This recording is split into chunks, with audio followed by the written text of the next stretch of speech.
the bank system in Canada is not working for regular people. It's working against them in the name of making more profit for their shareholders. That's the whole job. Welcome back to Steadyhand's Coffee Break video series, where we talk with experts across Canada about preparing for and living in retirement.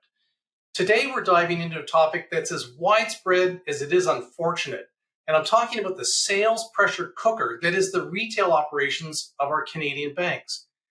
Now, you won't believe what the CBC found last year and what the Ontario Securities Commission has reported on this summer, 2025. It's going to shock you. Actually, you may have already experienced what they found yourself, but it's still shocking, and it's really unfortunate for so many Canadians that are trying to grow and preserve their wealth. Now, to help us unpack both these reports, we're joined by Sandi Martin, an advice-only financial planner who played a key role in last year's CBC Marketplace investigation that used hidden cameras to expose the inner workings of bank branch advice. That episode has been watched by over 500,000 Canadians on YouTube alone and generated well over 1,200 comments. So there's a lot of interest in this topic. Sandi, it's wonderful to have you. Welcome, and thanks for being here. Oh, thanks for having me, David. It's a pleasure getting to talk to you, even if it's not recorded. Well, let's start with that CBC investigation. Now, you were the featured subject matter expert on the Marketplace episode. Why did they ask you to help them, and what did the hidden camera footage reveal? Yeah, I mean, I haven't been shy or quiet about the harm banks do to their employees since I was one, and to customers, of course, through product sales disguised as advice. So I think it was a fairly natural fit to do this work with me.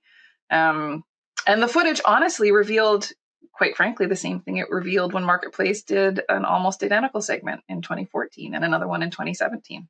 So banks are doing the same thing that they have been doing for a very long time. They're still giving people inappropriate, inaccurate, misleading advice. And it's because of what you alluded to. It is that enormous pressure on frontline staff. They're under that pressure to sell products if they want to keep their job or get a bonus. So for people who haven't seen the footage, there's staff recorded saying that mutual fund fees are only charged on the profit that the investment earns.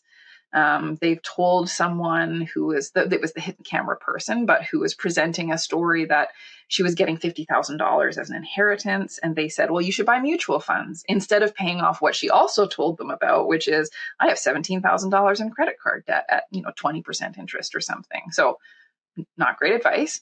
And then also, one of the employees had recorded a conversation where their manager was coaching them that you're not in customer service. You need to be more aggressive in your sales tactics. So again, it's not stuff, it's shocking, but unfortunately it's been the same level of shocking for many, many years. I think you were kind saying it's not great advice. That's just downright bad advice. Quite bad. So you're a financial planner that does not sell any investments or insurance or earn any commissions from your recommendations to clients.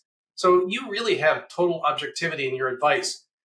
How does what you saw in that CBC exposé compare to what you've been seeing in your own work with clients?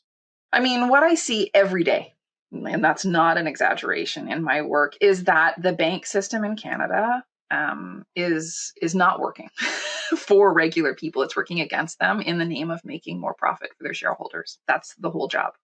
So people who succeed in creating financial security for themselves, either before they come and work with me or during our work together or afterwards, they're doing it in spite of the banks, not because of it.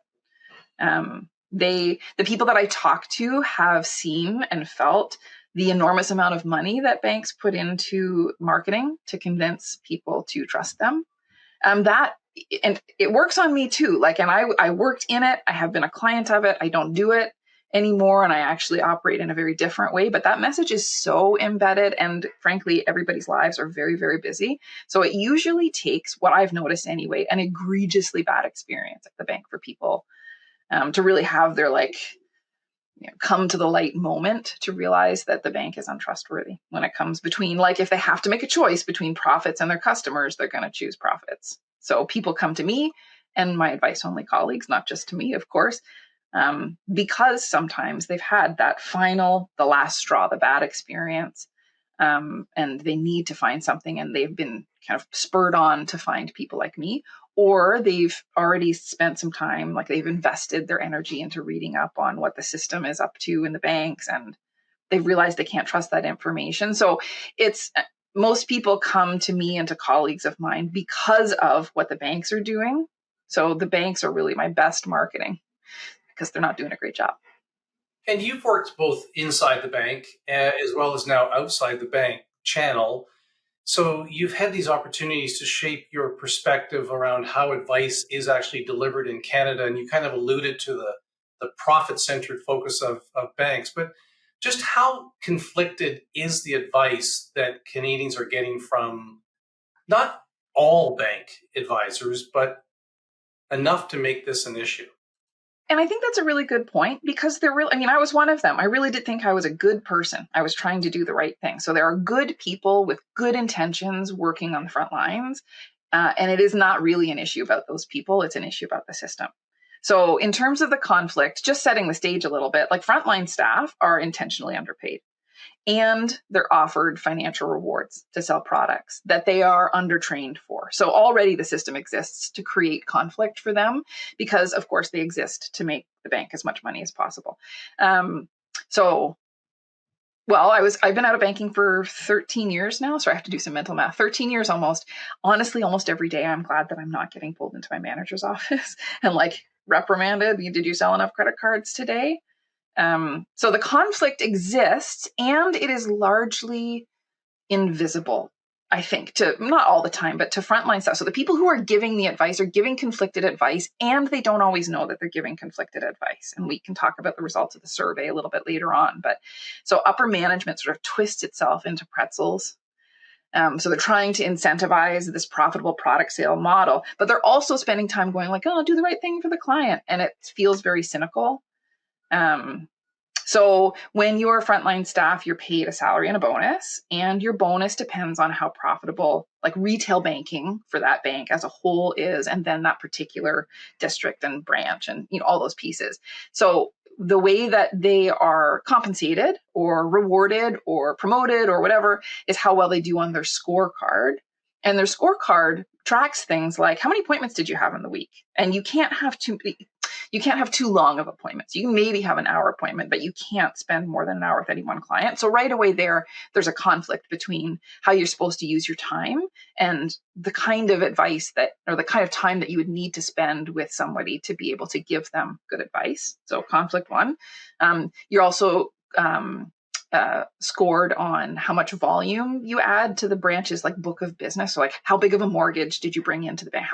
How much mutual fund sales did you have? So all of that lending, mutual fund, all those things. So you, of course, if somebody comes in, this is a classic example, but if somebody comes in and says, I've got a mortgage with you and I just got some cash, should I pay the mortgage down? There is an immediate conflict between, well, if you pay the mortgage down and we have the mortgage, or if you invest with us, it's always this sort of calculus it's not always conscious, but it's calculus. So what's going to show up best on my scorecard in terms of the volume of the business? And then what kind of products you sell are also part of the scorecard. You don't get as much credit, let's say, in your performance if you sell a guaranteed investment certificate, or if you tell somebody okay, you've consolidated your debt, let's talk about your cash flow or your financial management. Those aren't that cash flow planning. That's not covered at all, even though it's core to every single financial plan ever. So yeah, the way that you are evaluated, the way that you are told whether you are doing a good job or a bad job depends on how much you sell, what you sell, and automatically that breeds conflict. That's just how it is. It's not the same thing as conflict, but I always rebelled when I went into the bank branch in January, February during the RSP season, and there were all these posters offering to give me a new iPad if I opened up an account. And I'm in my bank. I've had these accounts for years and years and years, and I'm being offered nothing. And so I just thought, that in and of itself seems completely unfair. It's not necessarily a conflict, but it tells you where their priorities are. Exactly. Let's bring in the recent report from the summer of 2025 that was co-commissioned by the Ontario Securities Commission and the Canadian Investment Regulatory Organization, or CIRO. They got together and they went out and surveyed almost 3,000 bank advisors across the country. We'll get into the individual findings, but did any one particular thing jump out at you? Structural things jumped out at me. The findings were not a surprise, and we'll talk about why, but I really like that they asked the employees. They started with asking the people on the front lines because that is going to give them the information that they need, because the banks will knee-jerk, just like they did in the marketplace story. Like, these examples don't represent the experience of millions of Canadians. So ask the people who are there on the front line selling the stuff. One thing I did notice, though, was that the survey was sent to work emails. Well, how else would you know to send it, that you're sending it to a bank advisor? I get that part. And it was anonymous from the OSC's perspective. Like, they didn't link the email addresses to the answers. But when I was in banking, and this is 20 years ago, that we didn't have the same sort of tools for surveillance at work, but I would have been very cautious about responding from my work email if I was a bank employee. So to me, that jumped out a little bit, that, like, I think it's probably worse actually than the reports that they're getting. But if we can be really honest, the thing that mostly jumped out at me was a bit of a confirmation thing, where there was a quote that was, we pay lip service to financial planning. But if somebody sells a huge mutual fund, they're viewed more favorably than somebody who did a complex financial plan and, like, actually helped the client in a way that wasn't tied to the amount of money that they gave to the bank. That part jumped out because that, to me, is the absolute crux, the real essence of the issue. I liked how earlier you sort of framed it as a systemic issue in the banking system rather than individual advisor behavior. I think a lot of individual advisors have been co-opted by the system in many respects, and they're not aware that they're necessarily giving bad advice. So the survey revealed that 1 in 4 advisors say that they've recommended products that weren't in the client's best interests at least sometimes. 68% feel sales pressure. 35% say it's constant. Almost half, 44%, fear job loss if they underperform. And to your point, 40% said the scorecards directly influence what they recommend. So we touched on it, but can you give a little bit more perspective on what's driving all of that behavior and all of those sort of responses from the advisors? Yeah. And I mean, really, to summarize again, it is the deliberate undereducation and the low wages of advisors. Bank advisor roles are pretty close to entry-level positions. So you're making, like, on average, I think it's somewhere around $50,000 a year if you are at the level where you're selling mutual funds as well as doing mortgages and loans and that kind of thing. Typically, you're given on-the-job training. So you learn from the person, like from the bank itself. And this is sort of inside baseball, but the bar to be able to be registered to sell mutual funds is not, it's investment funds in Canada, or it's the Canadian Securities course. They can be a challenge depending on what you're interested in, what you already know, but it's not planning. so undertrained, undereducated. And then if you don't know what you don't know, and your job training tells you that, 2%, let's say, for the bank's flagship mutual fund is amazing because it's self-managed and it automatically rebalances and other reasons, A, B, and C. Why would you do extra research in your time off? And actually, a lot of bank advisors have to have more than one job. So what time are you going to use to educate yourself to do better for your clients than what your employer tells you? And most people want to do a good job. So your manager's bonus relies on you making your annual quota. There's a monthly prize, or there's an annual trip. There's also just that sense of, like, oh, I'm approved of. I did a good job. All the promotional material that's client facing, it says that you're doing the right thing for the clients because that's what we do here at this bank. And you have this official looking matrix, like this scorecard that has all these numbers on it. It looks very objective and scientific. And then how you score determines if you get a bonus, how much it will be, if you're going to keep your job. Like, that's exactly how incentives work, right? So the other thing that I would say in terms of what's behind it is what I alluded to earlier, which is like 1 in 4 respondents said that they'd recommended products that weren't in the client's best interest. And I really don't mean this in a nefarious way. I don't. So I'm pointing back at that deliberate undereducation and the amount of time that people have to do their own research. That doesn't mean that the other 3 and 4 advisors haven't given, product recommendations that weren't in the client's best interest. It means that they don't know if they gave good recommendations or not.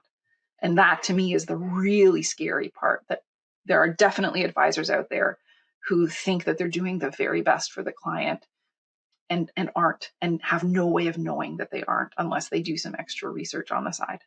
Well, and we saw that in the CBC documentary where advisors were answering questions inaccurately. And these are really basic questions. And I don't think they were trying to be disingenuous or dishonest. I think they were just fundamentally ignorant. So to your point, now let's talk about bank mutual funds, because they are a dominant part of the Canadian retail investment landscape.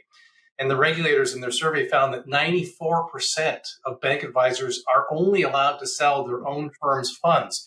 So can you take us inside baseball a little bit on this? What is that? What does this mean? Why is this the case? And how does this impact investors?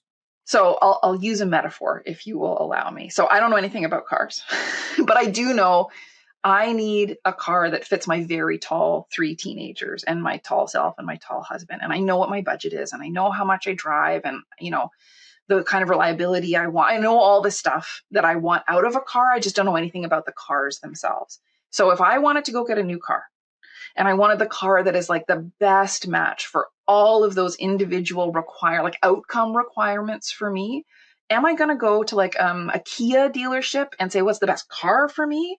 And expect them to tell me a car? No, they're going to tell me at a Kia dealership, they're going to tell me the best Kia for me. And it is the same thing. So the thing that I think investors do not fully comprehend all the time is that mutual funds, exchange traded funds, any of insurance, these are products. Like the bank is a store that sells products. And if they only sell their own store brand of products and you are looking for the best product for you, you aren't going to get it from them because they only sell their own. So that makes sense. So why does it matter? Let's jump into management expense ratios, which is the cost that so few Canadians actually appreciate that they pay for these investment products, as you say. And, I did a little bit of research on one of the largest bank offered mutual funds in Canada, which is the RBC Select Balanced Portfolio.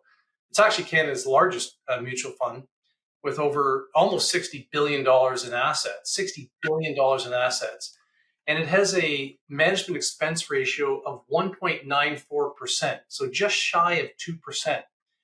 And as we saw from the CBC documentary, that's 2% of the overall capital invested. So if you have $400,000 in your RSP and you're in this fund, you're paying $8,000 a year in fees, not 2% of any gains. $8,000, irrespective of whether the 400 goes to 440 or goes down to 360. That all adds up to RBC of over $1 billion in fees into their pockets. So, Sandi, it's a lot to digest, but what fundamentally should Canadians take away from just this one big bank mutual fund example? Yeah. Oh, a couple of things. One is wealth management and the sale of those products, branded products by the company that owns them and puts them together. It's an enormous industry. And Royal Bank alone, forget about the other banks, alone has enough money to pretty successfully fight any changes to a system that threatens their, what was it last year? $16.2 billion in annual profits. So profits, right? Like that's not the cost of doing business. That's just extra money that they earned from you and me. So we know that the bank has a huge war chest and they're fighting on their own side and not on the side of everyday Canadians. That's thing to take away. One thing to take away two is that most Canadians who own investments, a lot of Canadians that own investments actually also own shares in Royal Bank specifically, right? So, and part of this deeply entrenched systems thinking that, again, is all sort of embedded in us. It's not inevitable, but this is the thing that we all sort of believe is that, well, if Royal Bank stops making $16.2 billion a year in profits, I am going to lose out because in part what they earn in profits gets distributed back to me as a shareholder.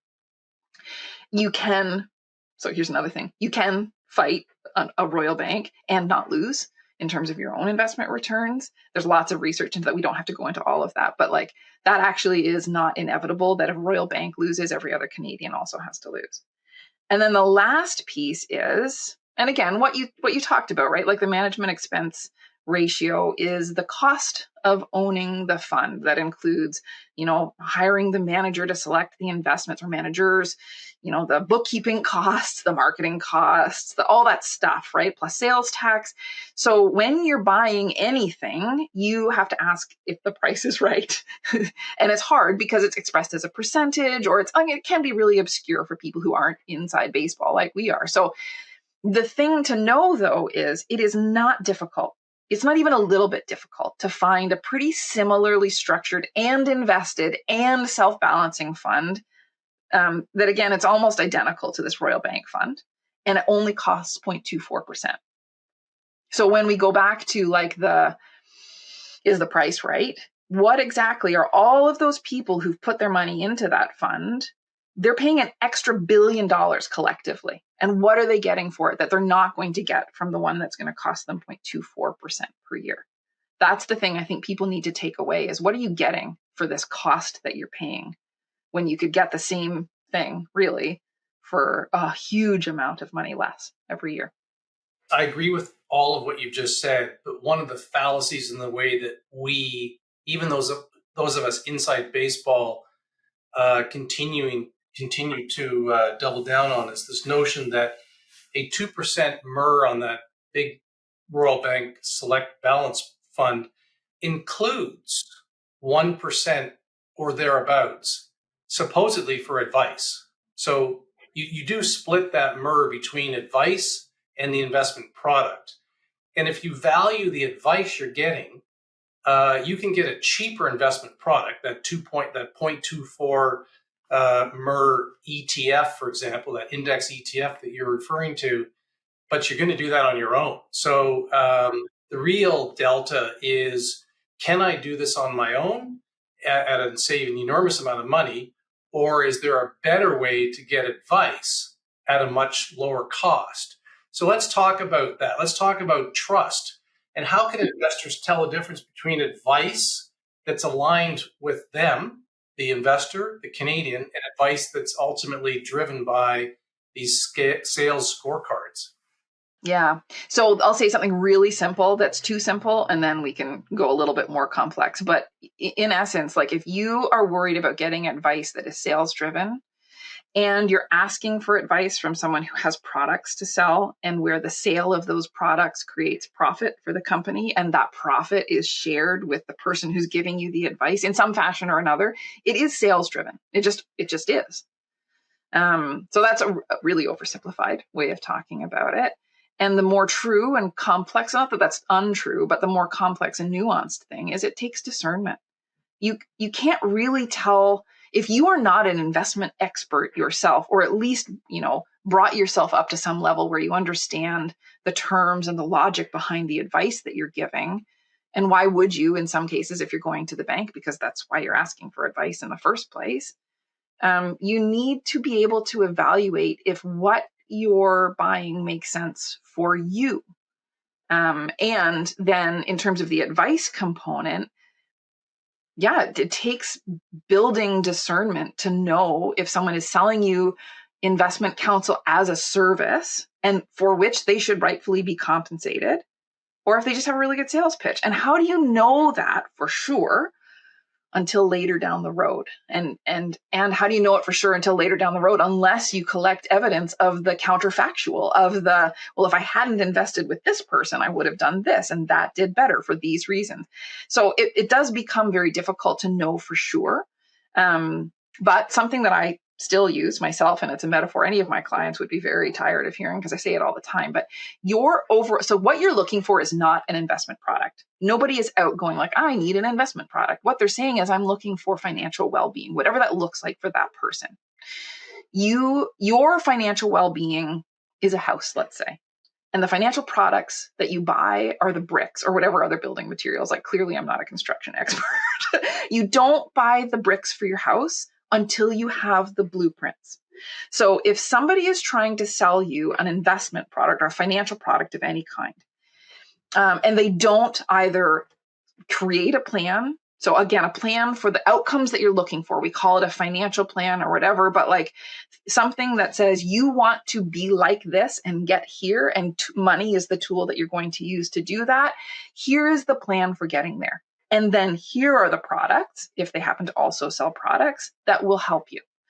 But if they don't ask about it, if they don't help you create it, then what they're doing is selling you bricks and you don't even have a blueprint yet. And to me, that is just listening to what people are telling you when you go looking for advice. If they're not asking you questions, or if they're just making a lot of wild assumptions without reference to what your outcome is, what your financial well-being looks like, then it's likely that it's advice that's just sales driven. It is another great analogy, because I start thinking about 2x4s, 2x6s, 2x10s, and you don't know what you need to get from Home Depot until you've actually got the blueprints. So picture somebody sitting across the teller wicket or the desk with the bank advisor. Are there red flags that you should be kind of looking for? And what kind of questions should you be asking? And, I think it's got to start with questions that relate to this this survey that they did around compensation conflicts. Yeah, I mean, I don't want to be flippant, but a big red flag if you're sitting in the bank asking for advice is your location. Like if you go to the bank for advice already, and listen, I actually want to pause here and say, so many Canadians think of the bank as the place that they need to get advice from, and they're not wrong for having done so. And once you know better, you do better, right? Like that's, so nobody should feel ashamed or embarrassed. Like, you're so silly. How could you go to the bank? But if people are listening to this and they want to know the answer to that question, what are the red flags? One of the red flags is going to the bank in the first place for advice. So that's one. In terms of questions, I do like some of the insight that I have from having been that bank advisor for many years. Like, let me ask you a question before I answer the question about what questions people should ask. So do you know why the bank advisors in the Marketplace story really could not reliably tell the person in front of them how management expense ratios work? Do you have a guess about that? I'm going to default to ignorance rather than, some sort of conspiracy to misinform and lie. Yeah. Because, and I've said this before, so here's a repeat, but the bulk of training for advisors, it's not about anti-money laundering. It's not about how the systems work. It's about objection handling. So in sales, right? Somebody says, no, I don't think so. And you have the right response to get them to the point where they buy something from you. So you practice answers to tough questions. And some of the tough questions that you practice as a bank advisor, because it's not like the banks or the managers or the training people are unaware that Marketplace is doing stories like this. So these advisors can honestly say, if you say, how are you paid? Or do you get a bonus for selling this? Or what does your scorecard measure? With perfect honesty, an advisor can say, I'm paid a salary. Or my bonus depends on things like client satisfaction and compliance, which is true. It's just, how are they weighted? That's the real question. Or even like, yeah, the bank receives fees like on these funds for the advice that I'm going to give you, and we'll disclose it to you. And I don't receive referral fees personally because that's not how it's calculated. But that's an accounting, it's not on purpose, but it's trained responses to the kinds of questions that we should be able to go in and ask and then evaluate their answers when we're thinking about, should I be trusting this person? So again, these are people who are really invested in the system. Their job depends on it. And unless you know enough to evaluate whether they're going to give you bad advice, and why would you if you're asking them? I know I said that already, but that's an information and a power imbalance. And it is our job in finance, in democracy, in everything, it's walking that very fine line between overtrust, which is they're the experts, I'll trust them, they know better than me, they're more important than me, they're fancier than me, whatever that thing is that makes us overtrust people. And everybody falls victim to this. I'm absolutely part of this. And then the other side, which is undertrust, right? So everyone's out to get me. I can't trust anybody. It's all a conspiracy. So we need to walk that fine line. And it is building, again, the discernment that a friend of mine calls calibrated trust, right? Spending some time. If you're watching this video, you're doing some of it already, right? To better understand how the system works and to give you the tools that you need to seek out advice from people who aren't required to sell you credit cards in order to do their job. I've often said that when you're dealing with financial services, whether it's investing, banking, insurance, whatever, you need to be thinking about yourself on a continuum, and that continuum ranges from skeptical. You could call that discernment. I'm skeptical. I'm going to go in kind of like questioning. Maybe that's too harsh, but skeptical all the way to cynical. You've got to be on that continuum because that's the nature of how you have to approach this. We should head to a bit of a close here, but it's so important that people understand that you're an advice-only financial planner. It's different. There's not many of you in Canada, quite frankly, and you can touch upon why there aren't that many. But what's the biggest difference in how your clients experience advice compared to what they get in a bank? Let's just be straightforward with this. Yeah. So I think there's two big differences. I spent some time thinking about this. One is we have access to all the solutions. We don't have to sell anything. We have to sell ourselves, our time, our expertise. We have to invest in being good at our jobs. But it means that really it's our reputation. So it's in our best interest to invest in the kind of professional effectiveness and knowledge that's really broad and really deep. And it isn't restricted to one set of products, right? So that's one. We're free to offer solutions. They don't have any products involved at all, which really widens what we can tell people. And two, time. And I talked about it very briefly, but in a business model like a bank where it's volume based, right? We better not spend more than an hour to a client, better to make 10 outbound sales calls a day or whatever that is. We can structure our work and our fees and our tools and our operations, all those things, to make sure that there's time to think deeply, right? To draw on that breadth of experience that we have and to check in with our colleagues, to apply technical expertise to complex problems. That is something that you need the luxury and the structure, the business structure of time to be able to provide. And that is absolutely the opposite of the structure at the bank. So I think that's the big difference. And if you could wave your magic wand and give one piece of overarching advice to Canadians that are watching this, what would it be? It doesn't have to be this way. So people invented this bank system. People can change it. So it's not inevitable that the banks will always be like this and they'll always have a huge market share, and it can change. But it can only change if we are aware of what the problem is, which is a systems problem. And if we remember, and this might be radical, but there's more of us than there are of them. There really are. So that's what I want to wave my magic wand and insert into the brain of every Canadian. I'm going to change my skeptical to enlightened discernment based upon your comment about being discerning.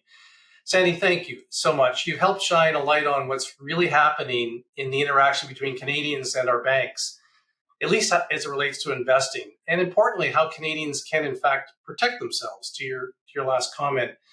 We're going to link to the full OSC and CIRO reports and the Marketplace episode in the video description below, as well as more information on advice-only planning.